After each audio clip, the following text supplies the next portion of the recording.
Hi, everyone, and happy Sunday. Hope you had a great week and are looking forward to the week ahead of us. My name's Paige Hardy. I haven't seen any of you since the introduction video, so I thought I would just introduce myself quickly. So I wanted to recap how things went for week 2 and give you a peek at week 3 coming ahead. I went over the forums and really appreciated the great job you guys did. A lot of good graduate level work was put into that. Some people shared some very personal stories as far as family members or friends who were victims of drunk driving.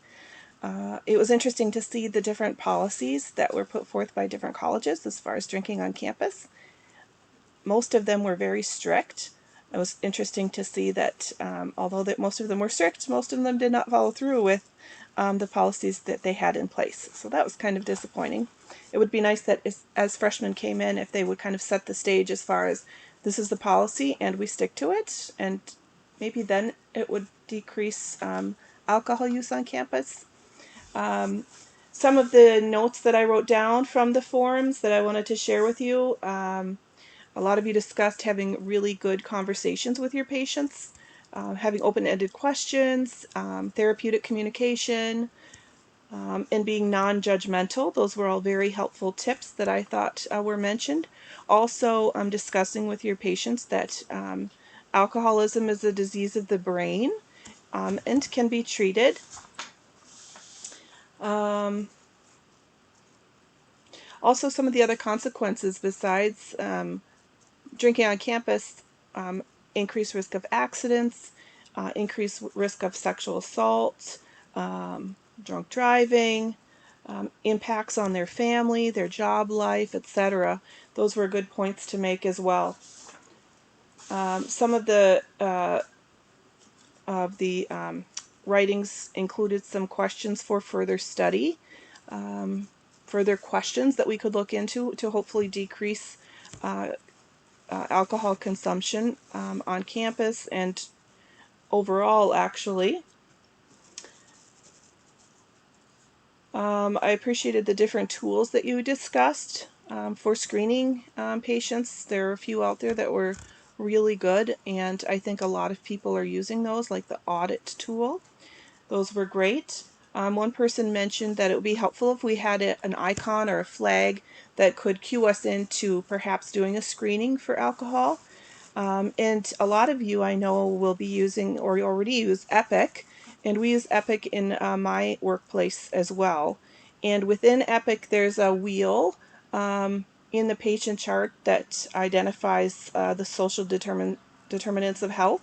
So there's icons related to drug and alcohol use, financial stress, mental health, food insecurity, transportation issues, etc. And if they're a concern to this patient, then they're highlighted. So we know that maybe to address that or help the patient identify some different resources that are available to them. Also, in a lot of medical records, there's a health maintenance section. And in that, if I'm going into, for example, an annual exam or meeting a patient for the first time, I'll review that. And it can tell me like when the next vaccines are due, if they need screening for depression, when their next pap smear is due. But it would be a great idea, like some of you mentioned, to have a flag there that, hey, it's time to screen for alcohol consumption as well. So great idea. They're really good, thoughtful follow-up questions. Some of you even went as far as citing additional references that you sought out just to discuss your peers' forum post. So that was really impressive. Nice work on that. Another thing that I noted was, like, if we have a patient that comes in and does screen positive or does admit to having a problem, sometimes it can be hard to know what then the next step would be. So I encourage all of you, when you get settled as midwives in your own future communities, to seek out public health, talk to them about what resources are available in your community. And also a great tip is to make really good friends with the social worker. One of my best friends is a social worker at my workplace, and she is a great resource. And if she doesn't know the answer, she often knows the next few steps as to who to call to find out an answer. So make good friends with your social workers. So great job on your posts this week. I hope to have those all graded and those posted by tomorrow. So I just wanted to go over a few things that are coming up this week.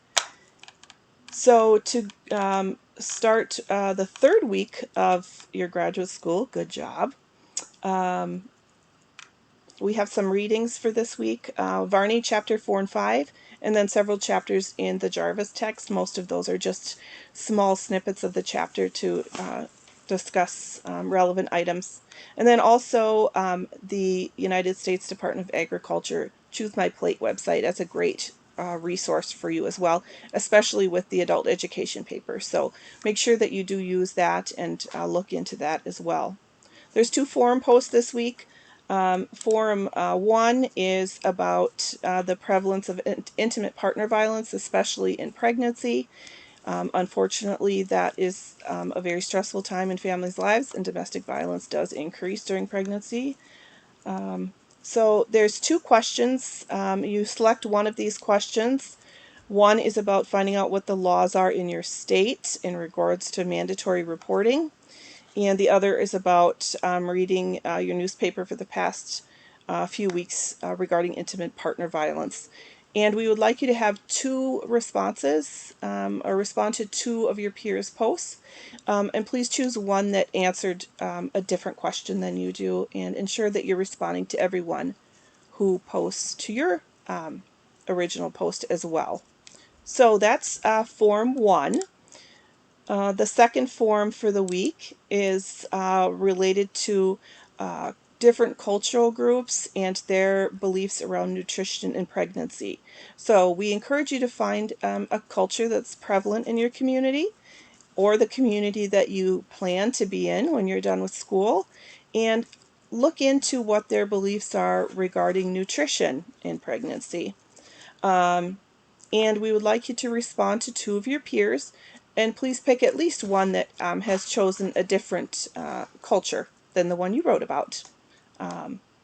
So those are your 2 forums for the week. We also have a quiz this week, and this is not to be anything that really stresses you out or anything. We just want to make sure that you're on track doing your readings. It is open book. You have an hour to complete the quiz. I believe in the syllabus it says 2 hours, but it's really 1 hour. So plan accordingly. Make sure that you don't have any distractions, you have peace and quiet, and have time to dedicate to the quiz. So that's the quiz. Quiz 1, it tells you here what chapters that is on, so you can review those, have those available ready for the quiz time. And then the final thing for the week is the adult education paper. So all of the information that you need is listed here. You can use the rubric as well for writing that is in your syllabus. We want you to apply the 6 assumptions of Knowles' model to your paper.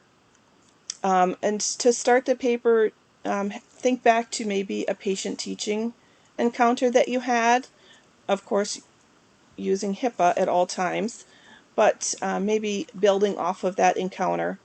And then there's the questions: which ones were easiest to relate as far as the assumptions, which ones were more difficult to apply. And then we want you to use Turnitin to submit this paper. So it should be 2 to 4 pages in length, and that does not include your reference page or your title page. Making sure to follow APA guidelines for the paper. And it will be turned in to Turnitin as a Word doc. And you can check for originality to ensure that there's no concerns there. So that's the paper. And then Julianne wanted me to remind you to please look at the frequently asked questions for the adult education paper. She told me that these are questions that have been taken directly off of or from other students in relation to this paper with some answers. So I think if you have a question, I would start there and see what resources are there. And then if you still have questions, please feel free to reach out to us. We're more than happy to help. So those are, that's the information on the paper. And I know it seems like a lot, but with practice and some patience, you will get better at this balancing work and life and school and family and all those things. I really can relate to you. I'm finishing my DNP through the University of Minnesota. I'm working full time, I have a family, spending time with you guys, which is great. So with practice and time, it gets easier.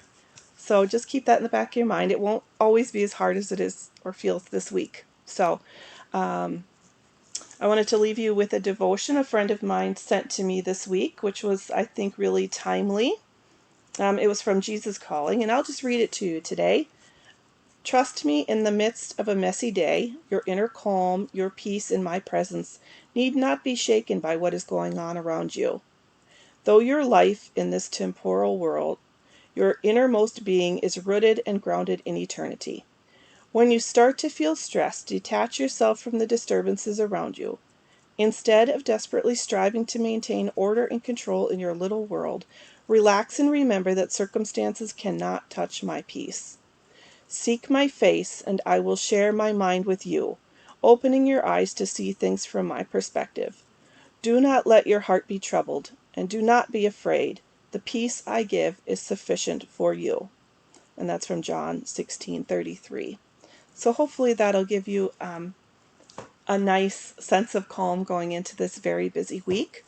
And from my preceptor, when I was in your shoes, she gave me a nice embroidered framed sign that then I have in my office for the past 17 years. And it says, the first greatest joy in life is to become a mother, and the second is to become a midwife. So I guess that's an old Norwegian proverb. So you can keep that little saying in your minds too as a little motivation. So good luck to you. Please reach out if you have questions or concerns, and I look forward to talking to you again soon. Bye-bye, everyone.